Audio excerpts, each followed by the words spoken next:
சோத்திரம். ரெடில்ஸ்லேருந்து வரேன். என் பேர் நெல்சன். முதல்ல இங்கே வரும்போது சரீரத்தில் பலவீனத்தோடு வந்திருந்தேன். ஐயா தீர்க்க தரிசனம் மூலயமா உனக்கு சரீரத்தில் பலவீனம் இருக்குது, கர்த்தர் அதை இப்போயே நீக்கிறாருன்னு சொன்னாங்க.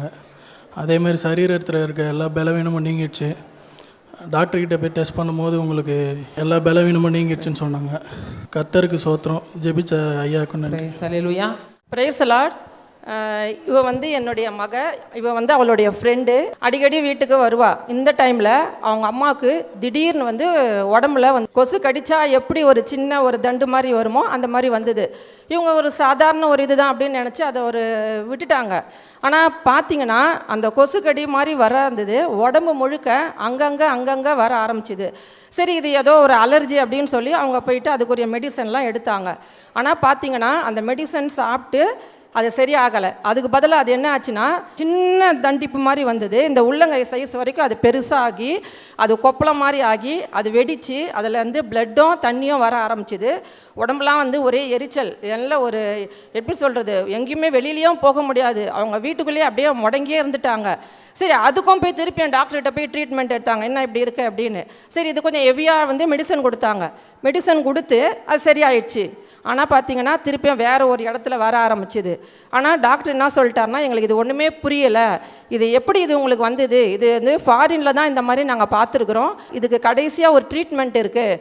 அதாவது ஒரு இன்ஜெக்ஷன் 75,000 75,000 ரூபாய். அந்த மாதிரி 3 இன்ஜெக்ஷன் நீங்கள் போடணும்.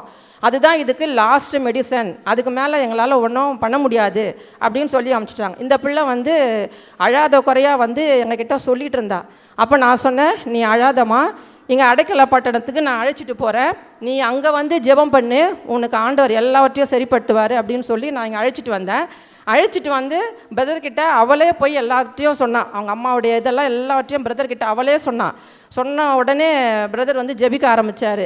அதாவது நாகமான் தோலை சிறுபிள்ளை தோலை போல மாற்றி நீர் ஆண்டவரே, இந்த மகளுடைய தாயுடைய தோலில் இருக்கிற எல்லா டிசீஸையும் நீர் அதே போல் மாற்றி தாரும், நீர் அப்படி தந்ததற்காய் ஸ்தோத்திரம் அப்படின்னு சொல்லி ஜெபம் பண்ணி முடித்த உடனே ஆண்டவருடைய தீர்க்க தரிசன வார்த்தை வந்தது. மகளே, இன்றையிலிருந்து உன்னுடைய படிப்பு, உன்னுடைய வேலை வாய்ப்பு, உன்னுடைய திருமண காரியம், உன்னுடைய எதிர்கால வாழ்க்கை எல்லாவற்றையும் பார்க்கும்படியாய் உன் தாயுடைய ஆயுசு நாட்களை நான் கூட்டி தருகிறேன் அப்படின்னு சொல்லி ஆண்டவர் பிரதர் மூலமாக தீர்க்க தரிசன வார்த்தையை கொடுத்தாரு. அதன் பிறகு பார்த்தீங்கன்னா ஒரு ஃபங்க்ஷனில் அவங்க அம்மாவை போய் பார்க்குறேன். அவங்களுக்கு அந்த இது இருந்ததுக்குரிய அடையாளமே இல்லாமல் தோல் அப்படியே நார்மலாக இப்போ சாதாரணமாக எப்படி இருக்குமோ அந்த மாதிரி ஸ்கின் இருந்தது. அதை பார்க்கும்போது நான் அங்கேயே ஆண்டவருக்கு நான் ஸ்தோத்திரம் பண்ணேன். ஆண்டவருக்கு நன்றி, ஜெபிச்ச பிரதருக்கும் நன்றி.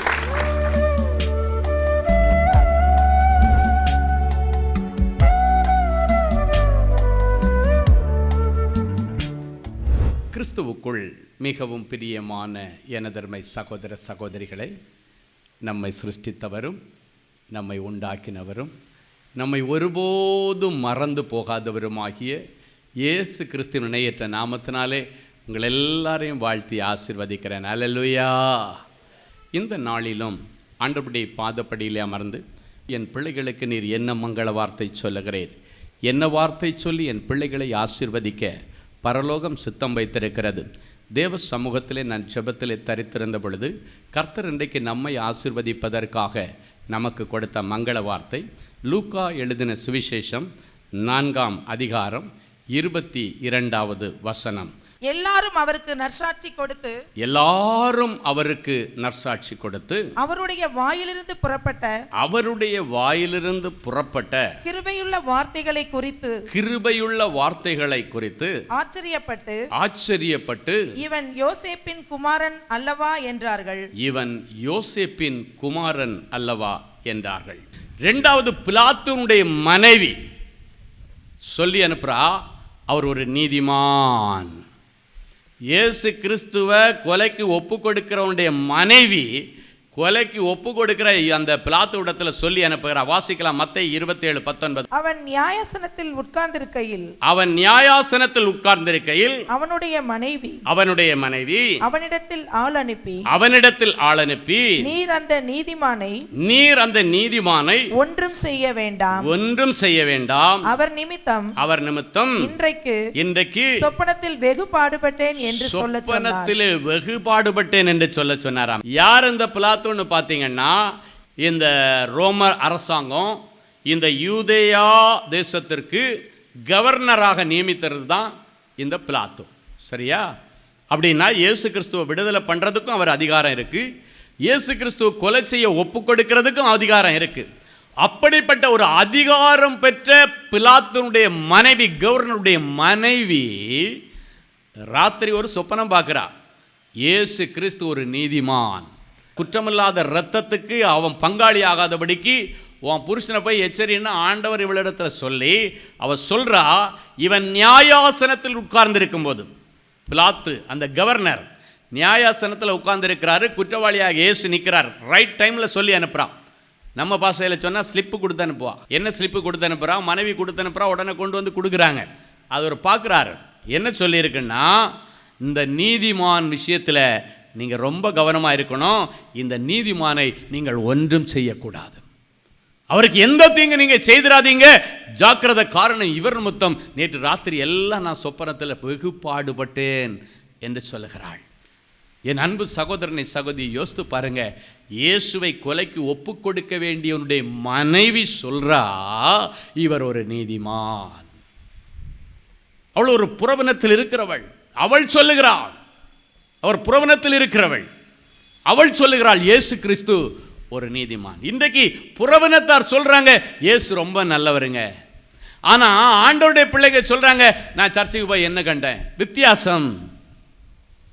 புறவனத்தார்கள் சொல்றாங்க, நான் இயேசுநாதரை இயேசுவேன்னு கூப்பிட்டேன், நான் ஒரு புறஜாதி மனுஷனா இருந்தாலும் ஆண்டவர் அந்த நேரத்தில் எனக்கு உதவி செய்தார்.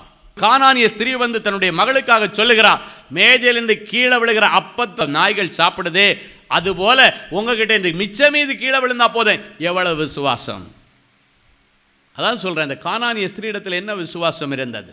இன்றைக்கு ஆண்டவருடைய பிள்ளைகள் பார்த்தீங்கன்னா, ஆண்டவர் கொடுத்தா நல்லவர், கொடுக்கலன்னா கெட்டவர். ஏன் கொடுக்கலன்னு யோசிக்க மாட்டாங்க. இப்போ கொடுத்தா இவனுக்கு அதை பக்குவம் இல்லை, இந்த வீட்டை அவன் விற்று போடுவான், இல்லைன்னாச்சுன்னா இதை தக்க வச்சுக்கொள்ள அவனுக்கு முடியாது, இந்த கவர்மெண்ட் வேலையை கொடுத்தா அவனை பிடிக்க முடியாது, கொஞ்சம் கூட பக்குவப்படட்டு அதுக்கப்புறம் கொடுக்கலாம். ஆண்டவர் சில காரணத்தின் நிமித்தம் சில காரியங்களை தள்ளி போட்டிருப்பார். ஆண்டவர் கொடுக்கலன்னு நோன்னு ஒரு நாள் நினைச்சிடாதீங்க.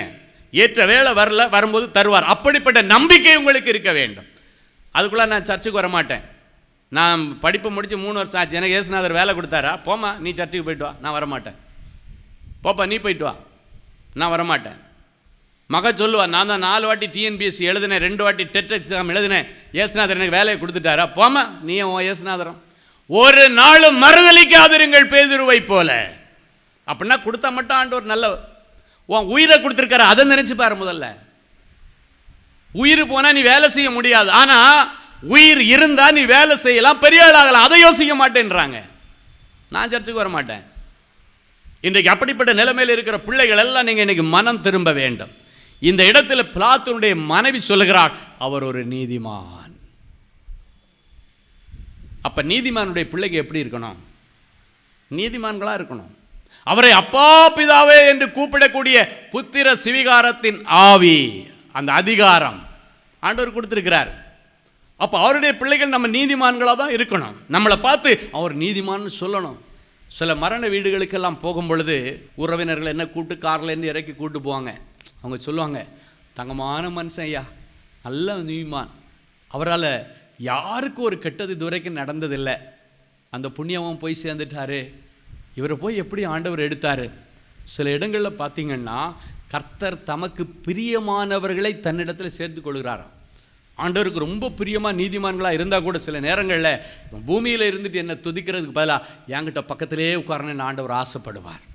சிலர் சொல்கிறத பார்த்துருக்கிறேன், ஐயோ அவ்வளோ ஒரு நல்ல மனுஷன். இன்னைக்கு உங்களை குறித்து அப்படிப்பட்ட சாட்சியை தான் ஆண்டவர் எதிர்பார்க்கிறார். நீதிமான்களாக நீங்கள் இருக்கணும். அன்றைக்கு நோவாவை குறித்து ஆண்டவரை சாட்சி சொல்லுகிறார். ஆதியாகமம் 7:1 சொல்லுகிறது, கர்த்தர் நோவாவை நோக்கி, நீயும் உன் வீட்டார் யாவரும் பேழைக்குள்ளே பிரவேசியுங்கள், இந்த சந்ததியில் உன்னை எனக்கு முன்பாக நீதிமானாய் கண்டேன்.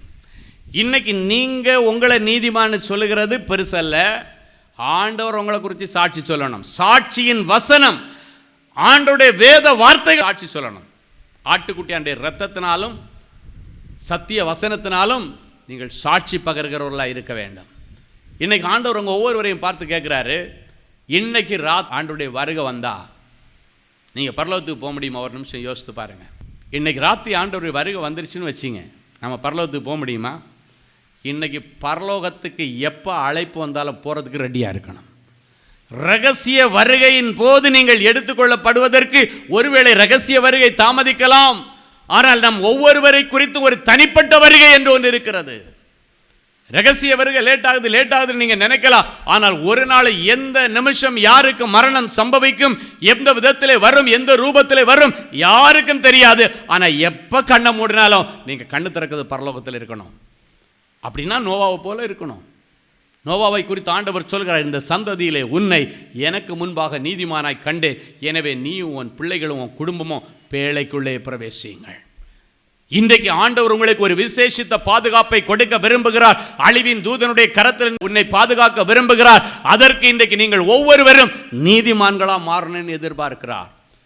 அன்றைக்கு ஜலப்பிரளயம் வந்து எல்லா ஜனங்களையும் வாரிக்கொண்டு போனது. வாரிக்கொண்டு போகப்படுகிற பிள்ளைகளுடைய பட்டியலிலே நீங்களோ உங்களோ பிள்ளைகளுடைய இருக்கக்கூடாது என்று ஆண்டவர் விரும்பி சொல்லுகிறார். நீங்கள் நோவாவின் சந்ததியாயிருக்க வேண்டும். நோவா நீதிமானாயிருந்த ஆண்டவர் சாட்சி கொடுத்தார். ஆண்டவர் சும்மா சாட்சி கொடுப்பார். ஒருத்தனை பார்த்து நீ நீதிமான்டான்னு சொல்லுவாரா? சொல்ல மாட்டார். ஆனால் அவனுக்கு சாட்சி கொடுத்தார். அந்த அளவுக்கு அவன் உண்மையும் உத்தமமும் மனநேர்மையும் உள்ளவனாயிருந்தான் ஆண்டவருக்கு முன்பாக. இன்றைக்கு நோவாவுடைய பிள்ளைகளைப் போல, நோவாவை போல நம்ம எல்லாம் முழு குடும்பமும் இயேசு என்கிற பேழைக்குள்ளால் வரப்போகிறோம். அன்றைக்கு நோவாவுடைய குடும்பத்தை காப்பாற்ற ஆண்டவர் பேழையை உண்டு பண்ண சொன்னார். ஆனால் நம்மை காப்பாற்ற இயேசுவே இன்றைக்கு பேழையாய் நிற்கிறார். அல்லேலூயா. வருத்தப்பட்டு பாரம் சுமக்கிறவர்களே, நீங்கள் எல்லாரும் என்னண்டையிலே வாருங்கள், நான் உங்களுக்கு இளைப்பாறுதல் தருவேன். கர்த்தருடைய நாமம் பலத்த துருகம், நீதிமான் அதிலே ஓடி சுகமாய் தங்கி இருப்பானா. அப்படின்னா என்ன அர்த்தம் தெரியுமா? நீங்க நீதிமானா இருந்தா உங்களுக்கு பேழை தேவையில்லை, ஆண்டவரே உங்களுக்கு பேழையா இருப்பாராம். இயேசுவின் நாமம் பலத்த துருகம், நீதிமான் அந்த இயேசு என்கிற நாமத்திற்குள்ளால போய் ஓடி சுகமா தங்கி இருப்பான். அழிவிலிருந்து பாதுகாப்பு. நோவாவை போல நீங்க இருக்கணும். பக்கத்தில் எல்லாம் பாவம் செய்கிறாங்க, நான் பாவம் செய்யணும்னு நினைக்காதீங்க. மிலிட்ரியில் இருந்தால் எல்லாரும் தண்ணி அடிக்கிறாங்க, நான் தண்ணி அடிக்கணும்னு நீங்கள் நினைக்காதீங்க. எனக்கு வேலையே அப்படிப்பட்ட வேலை பிரதர், நான் என்ன பிரதர் பண்ண முடியும்? நைட் டியூட்டி பார்க்குறேன் பிரதர். நைட் டியூட்டி பார்க்கணுன்னா அதுக்கு அப்படி இப்படின்னு இருந்தால் தான் பிரதர் முடியும். எந்த டியூட்டி பார்த்தாலும் யோசேப்பை போல இருங்கள். எந்த டியூட்டி பார்த்தாலும் நோவாவை போல இருங்கள். நோவாவுடைய நாட்களில் ஜனங்கள் எல்லாம் குடித்து வரித்து பெண் கொண்டு பொன் கொடுத்து எல்லாம் அசுத்தமாக இருந்தாங்களா? லோத்தினுடைய நாட்கள் அப்படிதான் வந்தது. அதன் நிமித்தம் தான் பெரிய அழிவு வந்தது. இன்றைக்கு அழிவுக்கு நீங்களாக்கி பாதுகாக்கப்படும்படிக்கு பிலாத்துனுடைய மனைவி இயேசு ஒரு பெரிய நீதிமான் என்று சொன்னது போல உங்களை குறித்து ஆண்டவர் நீதிமான் சொல்லணும். மூன்றாவது, இயேசுவை குறித்து நல்ல சாட்சி தண்டனை கொடுக்குற பிலாத்துவே சொல்லுகிறான். இயேசுவை மரணத்துக்கு ஒப்பு கொடுக்கிற பிலாத்துவே என்ன சாட்சி கொடுக்குறான் பாருங்க. யோவான் 19:4 சொல்லுகிறது, பிலாத்து மறுபடியும் வெளியே வந்து, நான் இவனிடத்தில் ஒரு குற்றமும் காணேன் என்று நீங்கள் அறியும்படிக்கு இதோ உங்களிடத்தில் இவனை வெளியே கொண்டு வருகிறேன். நான் இவனிடத்தில் ஒரு குற்றமும் காணோம். அவன் மனைவி சொன்னதை வச்சு மட்டும் அவர் சொல்லலை. அவருக்கு முன்பாக இயேசு கிறிஸ்து நிற்கும் பொழுது அவருடைய அடக்கத்தை இந்த பிலாத்து பார்க்கிறான். அவருடைய அமைதியை பிலாத்து பார்க்கிறான். 10 கேள்வி கேட்கிறாரு, அமைதியாக கேட்கிறாரு. ஒரு சில கேள்விகளுக்கு மட்டும்தான் அமைதியாக பதில் சொல்லுகிறார். கண்ணு முன்னால சாட்சி, பிலாத்துக்கு கண்ணு முன்னால சாட்சி. அவன் மனைவி எழுதி கொடுத்தது 2வது. ஆனால் அவன் கண்ணு முன்னால பார்த்தது, இவனிடத்தில் ஒரு குற்றமும் காணேன். துருவி துருவி விசாரிக்கிறான். நான் நினச்சேன் உன்னை வெளியே விடலாம், சொல்லுப்பா ஏதாவது, உன்னை வெளியே அனுப்புறதுக்கு ஏதாவது ஒரு காரியத்தை சொல்லி நீ எஸ்கேப் ஆகிறதுக்கு ஏதாவது ஒன்று சொல்ல, நான் உன்னை காப்பாற்றணுன்னு தான் நினைக்கிறேன். ஆனால் நீ ஏதாவது ஒன்று சொன்னாதானே. அமைதியாக இருந்தார். அடிக்கப்படுகிற ஆட்டை போல் அவர் அமைதியாக இருந்தார். அவருடைய அமைதியை பார்த்து அசந்து போனான் இந்த பிலாத்து. ஒரு குற்றமும் காணலையே, எப்படி தண்டிப்பது? இன்னைக்கு குற்றம் செய்யாத மருமகளை தண்டிக்கிற மாமியார்கள், குற்றம் செய்யாத மாமியாரை தண்டிக்கிற மருமகள்கள், குற்றம் செய்யாத தாய் தகப்பனை அடிக்கிற பிள்ளைகள். நீங்கள் மனம் திரும்பியே ஆகணும். தாய் தகப்பனை உங்களை வளர்த்து ஆளாக்கி பட்டினி கிடந்து படித்து ஆளாக்குனா பூட்ஸ் காலில் மிதிக்கிறான், தாயை எட்டி மிதிக்கிறான்.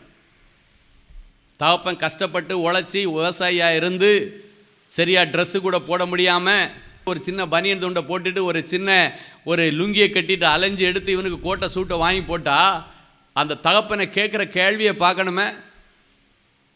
இன்றைக்கு மனம் திரும்புங்கள். கண்ணு முன்னால் சாட்சி இருக்கணும். உங்கள் தாய் தகப்பன் உங்களை குறித்து நல்ல சாட்சி சொல்லணும். உங்கள் பிள்ளைகளை குறித்து தாய் தகப்பன் நல்ல சாட்சி சொல்லணும். தாய் தகப்பனை குறித்து பிள்ளைகள் ரொம்ப சாட்சி சொல்லணும். ரொம்ப கவனமாக இருக்கணும். இன்றைக்கி உங்கள் பிள்ளைங்க உங்களை குறித்து நற்சாட்சி சொல்ல முடியுமா? ஒரு சின்ன குட்டி பொண்ணா பையனான்னு தெரில. மக்களே, உனக்கு எதுக்குடா ஜெபிக்கணும், நல்லா படிக்கணும், ஃபஸ்ட் ரேங்க் வாங்கணுமான்னு கேட்டேன். போங்க அங்கே, அதெல்லாம் ரெண்டாவது. எங்கள் அப்பாவும் அம்மாவும் சண்டை போட்டுகிட்டே இருக்கிறாங்க. எங்கள் அப்பா அம்மா சண்டை போட்டால் எங்களுடைய வீட்டில் சாப்பாடும் கிடையாது. அன்றைக்கி ஒன்றும் இல்லை. எங்கள் அப்பா திருந்தனேன்னு ஜெபம் பண்ணுங்க ஐயா, எங்கள் அம்மா திருந்தனேன்னு ஜெபம் பண்ணுங்க. கண்ணு முன்னால் சாட்சி இல்லை. ஆனால் இந்த பிலாத்து பாருங்க, கண்ணு முன்னால் இயேசு கிறிஸ்துடைய அடக்க ஒடுக்கத்தை பார்த்தார். இன்றைக்கி அப்படிப்பட்ட ஒரு அடக்க ஒடுக்கம் உங்கள் இடத்துல காணணும். இன்றைக்கி வாலிப பிள்ளைங்க கல்லூரிக்கு போகிறாங்க, கொஞ்சம் கூட அடக்கம் கிடையாது, கொஞ்சம் கூட ஒடுக்கம் கிடையாது. வார்த்தை பார்த்தீங்கன்னா அப்படியே 3 வீட்டுக்கு கேட்கும் சத்தம். தாய் சொல்லுவா, டேய் உங்கள் அப்பாவும் நானே இந்த வீட்டில் 20 வருஷமாக இருக்கிறேன்டா. மகளை பார்த்து சொல்லுவாங்க, மகளை நான் 20 வருஷமாக இந்த வீட்டில் இருக்கிறேன், வீட்டு சத்தம் வெளியே கேட்கல, ஆனால் நீ பெரிய பிள்ளை ஆன உடனே இப்படி சத்தம் போடுறியம்மா, ஊரெல்லாம் கேட்குதம்மா. எத்தனை தாய் தகப்பன்மார்கள் வேதனைப்படுறாங்க தெரியுமா? பிள்ளைகள் கூப்பாடு போடுகிறவர்கள். சாட்சி இல்லை, அடக்க ஒடுக்கம் இல்லை. சிலர் சொல்லுவாங்க, இப்படி ட்ரெஸ் பண்ணாதம்மா அப்படின்னு தாய் தகப்பன் சொன்னாச்சுன்னா சொல்லுவாங்க, அடக்க ஒடுக்கமாக ட்ரெஸ் பண்ணுன்னு சொல்லுவாங்க. உடனே என்ன தெரியுமா பதில் சொல்லுவா? மக, அடக்க ஒடுக்கம் ட்ரெஸ்ஸில் இல்லை, மனசில் இருக்கணும். மனசில் அடக்க ஒடுக்கம் இருந்தால் ட்ரெஸ்ஸு தானா, ஏன்னா இருதயத்தின் நிறைவு தான் காரியங்களை நடப்பிக்கும். இவ சொல்லுவா, அடக்க ஒடுக்க ட்ரெஸ்ஸில் இல்லை மம்மி, அடக்க ஒடுக்கம் எல்லாம் மனசில் அடக்கம் ஒடுக்கம் இருந்தால் அதுவும் செய்கையில் வெளிப்படும், ட்ரெஸ்ஸில் வெளிப்படும், பார்வையில் வெளிப்படும். அது புரிஞ்சிக்க முடியலை. ஆர்கியூமெண்ட். கண்ணு முன்னால் சாட்சி, அப்பா முன்னால் பிள்ளைங்க சாட்சி, மனைவி முன்னால் புருஷன் சாட்சி. இன்னிலிருந்து அந்த சாட்சியை காத்துக்கிட்டு இன்றைக்கி உங்கள் முன்னால் இயேசுநாதர் நிற்கிறார். இந்த வாய்ப்பை பயன்படுத்தி நல்ல கள்ளனை போல, ஆண்டவரே உம்முடைய ராஜ்யத்தில் நீர் வரும் பொழுது என்னையும் நினைத்தருளும் என்று வேண்டிக் கொண்டு, அந்த நல்ல கள்ளனுக்கு ஆண்டவர் மனம் இறங்கினது போல ஒவ்வொருவருக்கும் ஆண்டவர் மனம் இறங்கும்படி தேவ சமூகத்தை நோக்கி பார்ப்போம். அன்பான எங்கள் நல்ல ஆண்டவரே, உமக்கு நன்றி. இப்பொழுதும் உம்மை குறித்து எல்லாரும் நசாட்சி சொன்னாங்கப்பா. இந்த வார்த்தைகளை நான் கேட்டுட்டு இதுக்கு மேலே என்னை குறித்து அடுத்தவங்க தகாதது பேசாதபடி எல்லாரும் என்னை குறித்து நசாட்சி சொல்லத்தக்கதாக என்னை கல்வாரி திருப்பலிபீடத்திற்கு முன்பாக ஒப்பு கொடுக்கிறேன் ஆண்டவரேன்னு சொல்லுங்க. அப்படியே 2 கரங்களை பரலோகத்திற்கு நேராக விரித்து, ஆண்டவரே நீர் இந்த உலகத்தில் நன்மை செய்கிறவராய் சுற்றி தெரிந்தீர். குற்றமற்ற இரத்தத்தை எங்களுக்காக சிந்தினீர். உம்மை போல நாங்களும் குற்றமற்றவர்களாய் வாழ எங்களை ஒப்பு கொடுக்குறப்பான்னு சொல்லுங்க. ஆண்டவரை பார்த்து சொல்லுங்க, பிலாத்துனுடைய மனைவி அவர் ஒரு நீதிமான் என்று சொல்லி அனுப்பினாள். நீங்கள் ஆண்டவர்கிட்ட கேளுங்க, ஆண்டவரே என்னை சுற்றி இருக்கிறவங்க என்னை ஒரு நீதிமானா பார்க்க எங்களை நீங்கள் மாற்றும்படி சிலுவைக்கு அடியிலே நான் வந்து நிற்கிறேன்னு சொல்லுங்க. பிலாத்து சொன்னான், உன்னை விடுவிக்கணும்னால நான் விடுவிக்கலாம், உன்னை தண்டனைக்கு ஒப்பு கொடுக்கணும்னால நான் ஒப்பு கொடுக்கலாம். கேட்கும்போது ஒரு வார்த்தை மறுபடி பேசாமல் கண்ணு முன்னால சாட்சியாக இருந்தானே, பிலாத்துவுக்கு முன்னால் இருந்த சாட்சியை வச்சு விடுதலை செய்ய முயற்சி செய்தானே. அப்பா, என்னை சுற்றி இருக்கிற என்னுடைய குடும்பத்திற்கு முன்னால் நான் நேரடியாக ஒரு லைவ் விட்னஸாக சாட்சியாக இருக்க நான் விரும்புகிறேன்ப்பா. என் நண்பர்கள் முன்னால் நான் சாட்சியாக இருக்க விரும்புகிறேன்ப்பா. என் தாய் தகப்பன் முன்னால் சாட்சியாக இருக்க விரும்புகிறேன். என் மனைவிக்கு முன்னால் நான் சாட்சியாக இருக்க விரும்புகிறேன். என்னை ஏற்றுக்கொள்ளும் என்று சொல்லுங்க. பரிசுத்த பிதாவே, ஒப்பு கொடுத்த என் பிள்ளைகளுடைய வாழ்க்கையிலே இன்றைக்கு ஒரு மாற்றத்தை தாரும். அர்ப்பணித்த என் பிள்ளைகளுடைய வாழ்க்கையிலே இன்றைக்கு ஒரு அற்புதம் நடக்கட்டும். இன்றைக்கு உங்களை பரிசுத்தம் பண்ணிக் கொள்ளுங்கள். நாளைக்கு கர்த்தர் அற்புதம் செய்வார் என்று சொன்னீரே. இப்பொழுது எந்தெந்த பிள்ளைகள் தங்களை முழுமையாக ஒப்புக்கொடுத்து ஆண்டவரே என்னை மன்னியும் என்று கதறுகிறார்களோ அவர்கள் ஒவ்வொருவர் மேலும் உம்முடைய தழும்புகளிலிருந்து வழிந்தோடுகிற இரத்த துளிகள் இப்பொழுது விழுந்து இவர்களை சுத்திகரிக்கிறதற்காய் ஸ்தோத்திரம். பரிசுத்தத்தின் தேவன் தாமே இவர்களை முற்றிலும் பரிசுத்தப்படுத்தும். இவர்கள் ஆவி, ஆத்துமா, சரீரம் முழுவதும் கர்த்தராகிய இயேசு கிறிஸ்துவின் வருகையிலே குற்றமற்றதாக காக்கப்படுவதாக. இப்பொழுது தங்களை பரிசுத்தம் பண்ணி கொண்ட பிள்ளைகள் இன்றைக்கு என்ன அற்புதத்தை எதிர்பார்த்து வந்திருக்கிறார்களோ அத்தனையும் என் பிள்ளைகளுக்கு செய்யும். இவர்கள் மன விருப்பத்தின்படியே இவர்களுக்கு தந்தருளி ஆலோசனைகளை எல்லாம் நிறைவேற்றும். நற்சாட்சி பெற்ற பிள்ளைகளாக என் பிள்ளைகளை மாற்றும். இயேசுவின் மூலம் பிதாவே, ஆமென். அன்பு தேவனுடைய பிள்ளைகளே, இந்நிகழ்ச்சியின் மூலம் நீங்கள் பெற்றுக்கொண்ட ஆசீர்வாதங்களையும் உங்கள் ஜெப விண்ணப்பங்களையும் அனுப்ப வேண்டிய முகவரி தேவனின் அன்பு ஊழியங்கள், எண் 340B பார் 1A 3B1 Vinayak avenue, OMR road, Okkiyam, Thoraipakkam, Chennai 600097. இது இந்தியன் ஆயில் பெட்ரோல் பங்க் எதிரில் அமைந்துள்ளது மற்றும் காக்னிசன்ட் டெக்னாலஜி சொல்யூஷன்ஸ் அருகிலும் அமைந்துள்ளது. மின்னஞ்சல் prayer@godsloveministries.co.in.